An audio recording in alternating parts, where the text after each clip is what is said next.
Bonsoir amatrices et amateurs de bière, je vous reviens ce soir encore une fois avec une dégustation. Donc ce soir on y va avec quoi? On va avec une belle une collabo entre la microbrasserie 4 Origines et la boutique que j'affectionne particulièrement qui est Espace Houblon, qui est la référence bière sur la Rive-Nord. Donc ce soir, qu'est-ce qu'on goûte? On goûte une blonde belge au canneberge. Wow! Donc quand on parle d'une blonde belge, on s'attend à quoi? On s'attend généralement à quelque chose de poivré, quelque chose qui a un goût de levure quand même assez intense. On s'attend aussi à une amertume assez faible. On s'attend à une petite effervescence. On s'attend pas à quelque chose de pétillant, mettons, comme une bière régulière, une ale, mettons, je dirais Molson, mettons. Bon, le parallèle est un peu poche, mais bon. Toujours est-il, je vous présente la canette. La voici. On peut voir le petit logo Espace Houblon, le logo 4 Origines, et hop, blonde belge au canneberge. Donc cette bière, elle titre quand même un gros 6,8% d'alcool, qui est quand même représentatif du style. Est-ce que je m'attends à quelque chose qui va ressembler, mettons, à la Duvel qui est disponible en SAQ? Sait-on jamais, j'ai hâte de voir. Est-ce que la couleur va être rouge due à la canneberge? On ne sait pas. Je vais l'ouvrir devant vous maintenant. J'y ai jamais goûté, donc ça va être quelque chose qui est fait un peu à l'aveugle ce soir. Donc, sans plus tarder, dégustons le délicieux nectar.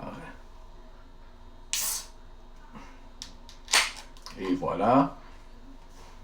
Toujours mon super verre Moulin 7. Donc on y va comme ça.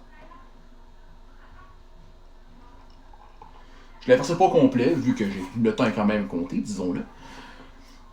Quand même une belle mousse, c'est le fun. La couleur est... J'aurais pensé quelque chose de rougeâtre, mais non. On a quelque chose de blond. Disons-le, le nom le dit, blonde belge. C'est un beau collet, une belle rétention dans le verre, c'est le fun. J'ai hâte d'y goûter. Au nez, c'est quoi? Au nez, je prends un peu un petit surette, peut-être la canneberge qui est là, justement. J'y goûte maintenant, sans plus tarder.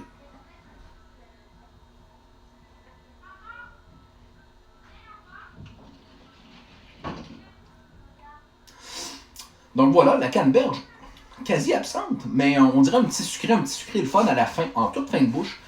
C'est très peu effervescent, dis-je bien, comme j'avais anticipé.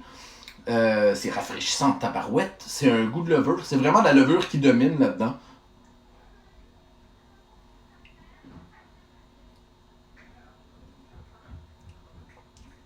Bière super le fun, bière rafraîchissante, bière à boire en famille à Noël. C'est la levure domine, la canneberge se fait très très très discrète, mais ça reste une excellente bière à 7%. C'est vraiment dangereux. Ben 7%, 6,8, c'est très dangereux, mais wow, je vous la recommande. Cheers, joyeux Noël.